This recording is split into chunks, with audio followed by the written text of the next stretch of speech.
Bonjour et bienvenue sur un nouvel épisode du podcast Marketing B2B. Aujourd'hui, nous sommes avec Thibault Louis, Ghostwriter B2B. Ce podcast est présenté par l'agence Moneymakers et je suis Monichim. Salut Thibault, comment vas-tu ? Salut Moni, ça va très bien, merci, et toi ? Ça va très très bien. Merci beaucoup de m'avoir rejoint sur ce podcast. Je vais te laisser te présenter auprès de l'audience. Avec plaisir. Déjà, le podcast s'appelle Marketing B2B, donc moi j'adore, Marketing B2B. Je pourrais presque dire que c'est une passion. Alors il y en a, c'est la pizza, le cinéma, mais nous c'est le marketing B2B, donc chacun a les passions qu'il mérite.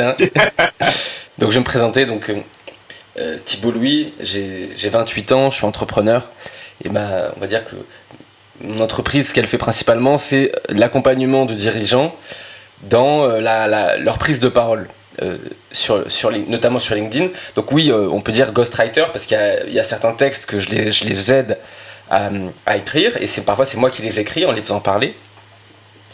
Et pourquoi je me suis spécialisé là-dedans ? Parce qu'en fait, les prises de parole des dirigeants, sur LinkedIn notamment, c'est devenu un vrai canal d'acquisition. Pour certains d'ailleurs, c'est le premier. Il y a des gens comme Gary Vaynerchuk qui disent que si tu as une boîte qui fait autour de 5 millions de CA ou moins, si tu prends pas la parole sur LinkedIn ou sur YouTube d'ailleurs, tu fais un acte de sabotage et de criminel contre ton business. Sauf que vu que c'est un métier qui est nouveau, parce qu'avant c'était réservé en fait aux gens qui le faisaient pour des hommes politiques plutôt, ou des grands entrepreneurs on va dire, mais surtout pour de la presse, maintenant disons que vu que c'est disponible pour des dirigeants de PME, de start-up, et du coup ça a créé plus de ghostwriters, et personne ne savait vraiment le faire, les dirigeants ils comprenaient pas, donc on est quelques-uns aujourd'hui en France à le faire. Certains le font mieux que d'autres. Voilà. Donc c'est pour ça, avant j'étais plutôt copywriter, et en fait il y a pas mal d'activités du copywriting que j'ai mis un peu en sourdine pour me consacrer plutôt au ghostwriting. Est-ce qu'il y a quelque chose dans le domaine du marketing B2B que tout le monde fait et qui devrait arrêter ? Ouais, alors surtout dans les PME, les startups, c'est arrêter de pseudo-valoriser la marque en fait. Parce que si tu veux, souvent t'as des boîtes de, je sais pas, ils sont 15, 20, et en fait ils croient que le nom de leur boîte est hyper important et que tout va passer par là. Alors qu'en fait aujourd'hui, le plus important c'est les dirigeants, l'humain, qui est derrière la boîte. Est-ce qu'on lui fait confiance ? Est-ce que la boîte est crédible ? Et du coup en fait faut arrêter de survaloriser en fait les sites internet ou les choses sans humain, et au contraire passer à l'humain, quoi, arrêter de se cacher en fait. Donc avoir un message, un discours qui soit plus authentique et plus brut. Ouais, et plus centré autour des fondateurs, des équipes, parce que il y avait une croyance, si tu veux, dans le B2B, que en fait le B2B on allait acheter les choses parce que c'était logique, genre c'est des logiciels, c'est des imprimantes, c'est des grues, du coup on va résoudre un problème. En fait c'est faux. Même en B2B, surtout en B2B j'ai envie de te dire, tu vas faire des achats presque compulsifs, mais tu vas acheter parce que tu as confiance en le fondateur, parce que la boîte a des bons avis, parce que tu as un pote qui t'a dit que ça avait bien fonctionné, et si tu as un logiciel obscur qui arrive, même s'il est moins cher, on va pas forcément le prendre en fait. Et après donc en fait on achète même en B2B de manière un peu émotionnelle, et on justifie a posteriori avec des arguments logiques, mais et en fait donc on a cru qu'il fallait faire de la communication un peu pétée, un peu institutionnelle, et en fait c'était horrible, ce que j'appelle la communication de comité. Moi, si vous voulez faire de la si vous voulez tuer la créativité de votre boîte, faites des comités. Et du coup ça je pense qu'en 2021 faut complètement arrêter, quoi, avec les nouvelles générations. Ouais, ça ennuie à mourir, et on sent le bullshit en fait. Donc on zappe tout de suite. Ouais, mais c'est même démontré par les chiffres. T'as une étude qui dit, je sais plus, 58 ou 68% des décideurs en B2B trouvent que en fait la communication elle est complètement ennuyeuse et que c'est pas bon pour le business. Mais c'est encore un mythe, Enfin, il y a quelques mois encore, j'avais vu un article qui parlait du marketing B2B vs B2C, et genre voilà, B2C c'est l'émotionnel, etc., et que B2B c'est rationnel, c'est justement des facts, des figures, des statistics. Donc oui, c'est important, bien sûr, parce que derrière il faut que la personne puisse justifier l'achat, mais fondamentalement s'il n'y a pas un impact émotionnel auprès de la personne qui voit la pub ou qui voit le site ou qui voit le message, ça sert à rien. Ouais, parce que dans le cycle d'achat, les gens ils achètent pas pour des considérations techniques en fait. Tu vois, si tu vas acheter des imprimantes, on s'en fout en fait que t'aies 500 couleurs spécifiques ou 600 couleurs, enfin tu vois, c'est pas ça qui va être un argument. Mais si tu donnes d'autres arguments, genre on vous promet qu'en 1 heure, si vous avez le moindre problème, bah, on vous le résout, bah tu vois, ça intéresse les gens en fait. Qu'est-ce que toi tu recommandes de faire en entreprise B2B? Ouais, alors la première chose, donc je prêche un peu pour ma paroisse, mais je veux dire, c'est tout, enfin beaucoup de gens en sont convaincus. C'est déjà avoir dans l'équipe fondatrice ce qu'on appelle alors c'est un nouveau terme, ce qu'on appelle un créapreneur ou un créateur entrepreneur. C'est qu'au moins un des dirigeants dans la boîte prenne la parole sur un réseau social dans une logique d'acquisition. Donc ça peut être une chaîne YouTube, ça peut être un podcast, ça peut être tu vois, du marketing sur LinkedIn via des posts. Et donc il faut au moins qu'il y en ait un de l'équipe dirigeante qui se décarcasse et qui fasse ça. Pour moi c'est impératif en fait. J'ai eu une discussion avec un investisseur il y a 1 mois environ. Donc c'était un investisseur en seed série A. Il disait ça et c'était partagé par des partenaires du VC. Il disait si dans l'équipe fondatrice il n'y en a pas un qui prend la parole sur un des réseaux, notamment sur LinkedIn, et ben ça va être un red flag pour moi, parce que pour moi ils n'ont pas compris le marketing en 2021. Et donc il dit souvent, il leur pose la question, il dit est-ce qu'il y en a un dans l'équipe qui parle sur LinkedIn ou sur YouTube, enfin s'il y en a qui crée du contenu. Et la réponse toujours la même, c'est non, non ou non, on n'a pas le temps. Bah on n'a pas le temps, ta boîte elle est pas rentable. Et c'est quoi ton canal d'acquisition? Donc là les mecs ils commencent à bégayer, ah ouais mais c'est pour ça qu'on veut lever. Et là les gens ils disent bah ouais, mais du coup tu t'as pas le temps. Mais donc t'as pas le temps de créer du contenu, sous-entendu, pour m'occuper de ma boîte qui est pas rentable. Alors que bah, peut-être que si tu crées du contenu, tu te crées un canal d'acquisition et tu n'aurais pas besoin de venir me voir en fait pour lever des fonds. Donc première chose, il faut que dans l'équipe dirigeante il y ait un créapreneur. Si la boîte elle est rentable, bah, on pourrait très bien dire oui, pas besoin. Mais sauf que dans le B2B, en early stage, tu as beaucoup de boîtes qui sont, ils sont un peu short on the dollar comme on dit. Mais, et tu vois, même pour des énormes boîtes, bah, par exemple Tesla c'est du B2C, donc prenons du B2C quand même. Bah, si tu prends Elon Musk, c'est un véritable... il a plus d'abonnés que Tesla sur les réseaux en fait, par exemple. Et c'est un actif de sa boîte. C'est un actif de sa boîte, et ça joue dans la valorisation de Tesla, ça joue sur le cours de bourse, ça joue sur les achats, etc. etc. Donc ça, c'est hyper important, quoi. C'est presque comme si on était passé de l'ère du why, tu vois, à l'ère du who, un peu. C'est plus vraiment pourquoi les gens ils vont t'acheter, mais qui est derrière cette boîte, en fait. Tu m'avais parlé de la notion de demand gen contre la lead gen. Est-ce que tu pourrais nous en dire plus par rapport à ça? Ouais. Alors la lead gen et la demand gen. Donc la lead gen, qu'est-ce que c'est? C'est la génération de lead, c'est trouver, on va dire, des listes de gens qui seraient susceptibles d'acheter le produit. Donc pour ça, on va mettre en place plusieurs types d'actions. Il peut y en avoir plein, mais ça peut être des webinaires, des livres-bancs, de la pub, plein de choses pour capturer des emails. Et en fait, à partir de ces emails, les commerciaux vont contacter les leads en se disant ces gens sont susceptibles d'acheter puisqu'ils ont montré un intérêt sur notre contenu.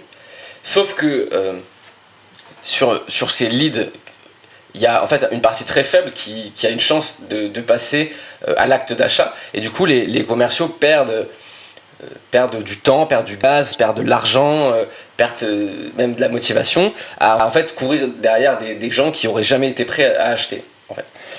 Alors que la demand gen, c'est des gens qui arrivent et ils ont déjà en gros les billets sortis et ils sont là, ils sont déjà prêts à acheter en fait. Pourquoi? Souvent si tu fais de la prise de parole, les gens ils vont venir te contacter en MP, en fait ils t'auront vu passer 5 fois, 10 fois, 20 fois, 50 fois, et à la 50e peut-être que je sais pas le matin, le boss a dit oui, est-ce que tu connaîtrais pas une agence qui fait des Facebook Ads par exemple? Et là, le mec se dit ah mais il y a un gars que j'ai vu passer 50 fois, il a l'air trop bien, je te montre ses contenus, le boss voit les contenus, ok contacte-le, et ça se trouve le mec arrive le soir, il parle à un mec de la boîte ou un commercial et le lendemain c'est closé en fait, ça c'est de la demand gen. Et en fait trop de boîtes font des stratégies de lead gen au lieu de faire des stratégies de demand gen. Alors la demand gen, il n'y a pas de nom en français, moi j'aime bien le terme acquisition organique. Ouais, on pourrait appeler ça génération de demande. Et on peut faire la génération de demande en publicité. Là où en pub, on va dire télécharger notre livre blanc et après on va vous faire un cold call dans la figure et ça va être super. À l'opposé, on peut faire une pub dans laquelle on éduque la personne sur le produit, on lui montre tout ce que le produit peut faire pour la personne et après la personne si elle veut, elle peut aller du coup sur le site de l'entreprise et dire oui ça m'intéresse. Je veux avoir une démo de ce produit-là. Donc moi j'aime bien ça. Effectivement, on n'en parle pas encore trop dans la francophonie. C'est plus c'est plus aux US. Après voilà, il y a quand même il y a toujours un petit décalage temporel entre les deux marchés. Je sais pas entre 6 mois et 1 an à peu près. Ouais. La pub en B2B, oui, en fait on en voit de plus en plus, c'est un vrai sujet. Par exemple, Slack en a fait pas mal, il faisait des mèmes, par exemple, il faisait des pubs en mèmes. Sauf que ça, c'est pas trop mon sujet d'expertise. Moi, je suis plutôt en inbound, tu vois, organic inbound qu'en paid. Donc je pourrais, je pourrais pas vraiment en parler avec expertise, quoi. Alors, changeons un peu de braquet. Supposons que aujourd'hui, tu démarres avec un nouveau client en B2B. Est-ce que tu peux nous expliquer ce que tu mets en place, ce que tu fais avec ce client-là pour que ça fonctionne? Ouais, j'ai même commencé un peu avant, c'est en fait en demande gen. Donc moi je crée beaucoup de contenu sur LinkedIn et donc beaucoup de gens viennent en message privé. Tu vois, pour te montrer aussi le concept de friction, c'est que j'ai mon adresse mail sur ma page LinkedIn, mais on m'a contacté par mail que 2 fois. Et par contre, alors je crois que donc en 2021 j'ai un Google Sheet, j'ai on va dire j'ai 120 et 150 demandes entrantes. Donc je dis entre 120 et 150 parce que parfois tu peux pas vraiment qualifier de si c'était de la demande entrante ou si la personne voulait autre chose. Et donc en fait, systématiquement, je leur mets un typeform et je leur dis ok, avant qu'on envisage un call, est-ce que tu peux remplir ce typeform? Donc c'est un peu contre-intuitif parce que tu vois, dans la vente, avant on disait dès qu'il y a un mec qui montre un intérêt, il faut l'avoir directement au téléphone pour pas le lâcher. Sauf que moi je suis pas une boîte SaaS, je suis un humain, tu vois, je suis un compagnon of one, et en fait je peux pas me permettre d'avoir des équipes commerciales en outbound tout le temps. En fait mon commercial c'est LinkedIn, il travaille gratuitement pour moi, tu vois. Mais donc du coup je les mets sur le typeform et en fait je regarde s'ils sont qualifiés ou pas. Déjà entre le moment où ils te contactent et s'ils remplissent le typeform, tu as une perte de 15%. Moi j'ai une perte de 15%. Donc déjà des gens qui sont même pas prêts à remplir un typeform pour faire une collaboration, c'est des gens qui sont pas sérieux. Ou alors ils ont pas le temps, mais s'ils ont pas le temps pour remplir un typeform, ils auront pas le temps ensuite pour toi, parce que moi je leur demande du temps aussi. Une fois que c'est fait, donc en fait ce qu'on fait c'est qu'on définit, donc après on regarde, on discute. Moi je négocie pas les prix en fait. J'ai mes prix et c'est tu prends ou tu prends pas, je discute pas. Tout ce qui me fait perdre du temps maintenant j'élimine en fait. Et quelqu'un qui discute les prix, c'est pas bon signe. Enfin en général ils toussent un peu, certains toussent un peu, mais pas à demander à baisser les prix. Et s'ils demandent à baisser, je dis non. Et donc ensuite on va faire 1 heure de création de ligne éditoriale. Parce qu'en fait souvent les gens font des contenus mais ils font des contenus dans le vent parce qu'ils n'ont pas défini le périmètre de leur ligne édito. Donc on va définir entre 3 et 6 sujets qu'ils vont aborder. Tu vois, ça peut être je sais pas, le SEO, le copywriting, la vie en tant que fondateur de start-up ou autre. Mais tu peux aussi avoir des sujets transverses comme le sport, je sais pas, les animaux, l'écologie, dont ils vont pouvoir parler un petit peu. Alors souvent c'est des sujets minoritaires. Ça va leur permettre en fait de s'humaniser aussi et de parler de choses dont ils ont envie pour en fait que ça soit moins un casse-tête la création de contenu mais plutôt un plaisir. Donc souvent on fait ça, on va définir ça, ensuite la tonalité, je vais leur montrer certains créateurs et ensuite on va pouvoir définir ce qu'ils veulent dire, leur message, etc. pour qu'ensuite quand on fasse le ghostwriting ça soit cohérent avec leur personnalité. Et ensuite soit je leur demande de me faire ensuite voilà, à partir de ce moment là il y a plein d'idées qui vont émerger, donc je les note en général de 1 à 10 ou de 1 à 15 et je leur dis d'en rajouter au fur et à mesure s'ils en ont, et après je vais leur prendre une idée et soit je les appelle, soit je leur demande de me faire un vocal et je leur demande de m'expliquer en fait pourquoi, par exemple pourquoi je sais pas, pourquoi tu veux pas lever de fonds, pourquoi tu lèves des fonds, pourquoi, ou comment t'as réussi à arriver à 2 millions de ARR, pourquoi vous avez des processus d'onboarding un peu différents, et comment tu peux expliquer ça, pourquoi vous avez un taux de rétention client supérieur, enfin tu vois, des trucs comme ça. Mais ça peut être aussi pourquoi t'aimes la voile, enfin tu vois, plein de choses comme ça. On développe, et ensuite moi je les écris. On voit si c'est bon, si c'est pas bon, et si c'est bon, bah, je leur écris la date de publication, et après ils envoient la sauce.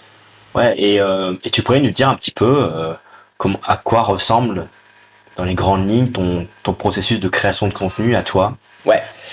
Alors, donc première chose très importante, il faut avoir ce qu'on appelle un deuxième cerveau décentralisé, c'est-à-dire il faut que dès que tu as des idées, tu les notes quelque part dans un document centralisé, et ce document doit te servir de carnet de bord, de référence, où tu auras noté plein de choses. Comme disent les Américains, inspiration is perishable, parce qu'en fait tu vas pas retrouver dans ton cerveau, dans ta mémoire, toutes tes idées. Donc en fait, il faut que tu les mettes dans ton deuxième cerveau décentralisé, parce que t'as pas toujours le temps, ou c'est pas toujours ta priorité de créer du contenu, d'écrire now. Et après, il faut que tu prennes un temps quotidien, le plus tôt c'est le mieux, où en fait tu vas développer un de ces contenus. Et en général, donc tu peux le faire une fois. Moi, pour des pros, bah, tu le fais une fois. Mais si tu vois que tu galères un peu à le finaliser, tu peux le faire en 2 fois. En fait, tu écris le truc d'une traite, et tu reviens un peu plus tard à t'être reposé, et puis tu modifies un peu. Tu fais ça, je sais pas, 30 minutes par jour. Tu vois. Et ensuite, en fait, c'est comme la métaphore des créateurs de vêtements. Quand tu crées des vêtements, il n'y a jamais exactement le bon nombre de tissus requis pour la chemise. Et du coup, tu vas toujours avoir du tissu qui tombe. Et ce tissu, ben, tu peux le jeter à la poubelle, ou tu peux tu peux le recycler. Et ben, les idées, c'est pareil. Vu que c'est une idée, un post, au cours de ta création de contenu d'idées, tu vas avoir des idées qui vont tomber, entre guillemets. Et ces idées, il ne faut pas les jeter, il faut les réécrire, les remettre dans le processus, parce que ça peut faire l'objet d'autres posts. Et plus tu crées du contenu, plus tu vas avoir entre guillemets du déchet, et ce déchet tu vas pouvoir le réutiliser pour faire d'autres posts. Et en fait, ce qui fait qu'en fait plus tu crées et plus tu as d'idées, et à la fin c'est un processus vertueux. Et tu aurais tendance, pour quelqu'un qui veut commencer à prendre la parole sur LinkedIn, tu as tendance à recommander quoi en matière peut-être de best practice, ou de fréquence de publication, etc. Alors, donc je reprends ce que dit Gary Vaynerchuk. TikTok et LinkedIn sont 2 plateformes où c'est le plus possible d'avoir de la traction en partant de rien. Sur TikTok, sur LinkedIn, tu peux avoir 20 abonnés et faire des posts à 1000 likes, c'est possible. C'est possible que sur ces 2 plateformes, d'un point de vue algorithmique, parce qu'elles le permettent, et d'un point de vue opportunité aussi. C'est parce qu'en fait, TikTok et LinkedIn, il y a beaucoup d'attention sur ces réseaux, donc il y a beaucoup de demandes de contenu, et l'offre est minoritaire. Ça peut être un peu surprenant, parce que tu as toujours l'impression de voir des trucs à droite à gauche sur LinkedIn, mais si tu consommes beaucoup de contenu sur LinkedIn et que tu arrives le week-end par exemple, tu te rends compte, le week-end la qualité baisse et tu n'as que des contenus corpo, des trucs, à la fin il n'y a plus de contenu en fait. Donc il y a un équilibre qui est favorable aux créateurs. Donc il faut publier beaucoup en fait. 2-3 fois par semaine c'est bien. En général avec les dirigeants on fait 2 ou 3 fois, enfin entre 2 et 3 fois. Donc je conseille ça. Et probablement sur un de tes 2 grands sujets quoi. Tout le monde a 2 grands sujets. Tu peux pas avoir qu'un grand sujet. Même si tu fais que du SEO, à un moment tu peux pas. Je sais pas si t'es entrepreneur ou freelance, tu peux dire pas mal de choses là-dessus. Et noter toutes tes intuitions, et ensuite écrire. Et après, il n'y a pas de secret, hein. Faut se lancer, faut tester, ça fait mal à la tête. Pourquoi ça fait mal à la tête? Parce que le processus d'écriture, c'est un processus de clarification de la pensée. En fait, on croit qu'on a des idées claires, mais en fait, on les a pas. Et du coup, on écrit, et en écrivant, on se rend compte que c'est dur. Et ben en fait, c'est parce que c'était difficile, parce que dans nos têtes, on croyait que c'était clair, en fait, c'était pas clair. Et en fait, l'écriture est le processus de clarification, et c'est pour ça que c'est douloureux. C'est pour ça que beaucoup de gens le font pas, ou le font pas assez, et c'est pour ça que ceux qui le font récoltent les bénéfices. En fait, il n'y a pas de secret, il faut se mettre de la discipline, c'est comme de la gym. Moi, la gym, j'ai du mal à garder le rythme parce que j'aime pas ça. Mais si j'étais discipliné, j'en ferais, sauf que je suis pas discipliné en fait. Donc, Et une question, peut-être que c'est une question bête, mais si tu devais choisir entre la quantité et la qualité par rapport au post LinkedIn, tu serais plus en mode quantité, ou plus en mode qualité si tu devais choisir que l'un des 2? Si je pouvais choisir que l'un des 2, je garderais quand même Enfin, je sais pas, non mais la qualité quand même, la qualité. la qualité. Parce qu'il y en a qui postent pas mal, ils postent que des bêtises et c'est quand même qualité. Mais la réalité, c'est que il y a un adage qui dit quantity over quality. Moi, je dirais plutôt velocity over quality. En gros, il faut que ton contenu soit véloce, quoi. Tu vois, parfois, tu peux faire des petits contenus. Moi, je fais des trucs à la genre bonjour à tous sauf à des trucs comme ça qui font un peu de like. Alors, tu peux dire que c'est facile, mais il y a des gens, ça les régale, tu vois. Donc, plutôt être véloce et pas chercher à chaque fois à réinventer la roue sur chaque contenu, en fait. Faut se donner, tu vois, ce rythme. En gros, tu peux limite penser à un truc, t'écris la phrase en 10 secondes et puis ensuite tu fais autre chose et puis c'est bon, c'est réglé, c'est envoyé, quoi. J'en profite pour dire aux auditeurs, je vous conseille de suivre Thibault Louis sur LinkedIn parce que franchement, ses posts ils sont top. Bah d'ailleurs c'est comme ça Thibault que je t'ai découvert. Hein. T'es apparu sur mon feed, j'ai vu tes posts, j'ai trop rigolé et je me suis dit bah tu vois ce gars-là faut que je l'invite sur mon podcast. Bah ouais, en plus tu commences à liker, LinkedIn il te lâche plus avec moi, donc il y a des gens ils ont un peu. Il y a un pote qui m'a dit la dernière fois, il m'a dit je passe plus de temps avec toi à te voir sur LinkedIn qu'avec ma meuf, il m'a dit. Alors est-ce que il y a une chose dans le domaine du marketing B2B et aussi par rapport à ton expertise dans laquelle tu as changé d'avis ou dans lequel ta philosophie elle a évolué? Ouais, sur le product market, product market fit en fait. Et sur les sales, parce qu'en fait parce que tu vois marketing B2B et sales B2B, en fait de plus en plus ça a tendance à se merger, à fusionner. Tu vois Naval Ravikant, tu vois, qui est investisseur dans Uber, Airbnb, etc. Il disait if you're great at marketing, you'll never need to do sales.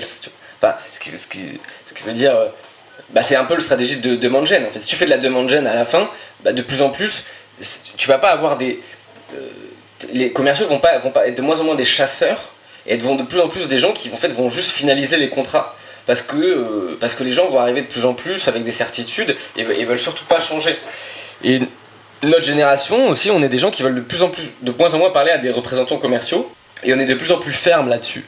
Donc en fait, l'important c'est d'avoir un product market fit et je dirais que les entreprises avec un bon marketing B2B vont être celles qui vont le plus survivre et celles qui vont se reposer que sur de la force de vente outbound. Je pense. Alors, il y en a qui sont monstrueuses, mais pour moi, faut mettre le paquet sur le marketing en fait. Et le contenu est moins sur, tu vois, des emails, de l'outbound, des tactiques en fait. Et ça, j'ai évolué pas mal là-dessus. J'étais sales d'ailleurs avant, j'étais pas marketeur. Est-ce que il y a un marketeur ou un événement, une ressource que tu conseillerais à notre audience de suivre? Alors, sur LinkedIn, grand marketeur B2B, très actionnable, Dave Gerhardt, D-A-V-E, plus loin G-E-R-H-A-R-D-T, Dave Gerhardt, très très fort, très très fort. Il y a Jason Vanna aussi, donc Jason et puis V-A-N-A qui est pas mal, il parle pas mal de stratégie de lead gen. Franchement, tu progresses un max avec eux. Et ensuite, en ressources livres, j'aime bien Company of One. Alors ça, c'est plutôt pour les freelances, mais sur les stratégies on va dire d'acquisition. Pourquoi? En fait, ils considèrent aller un peu moins vite, c'est meilleur que la scalabilité. Donc ça, c'est plutôt pour les entreprises qui veulent de la rentabilité et de la solidité, plutôt que celles qui veulent devenir des licornes. Et un autre bouquin, donc ça c'est plutôt sur la création de contenu, c'est en gros comment créer ce qu'on appelle le monopole personnel, c'est-à-dire faire en sorte que tu échappes à la compétition en devenant un marché de une personne.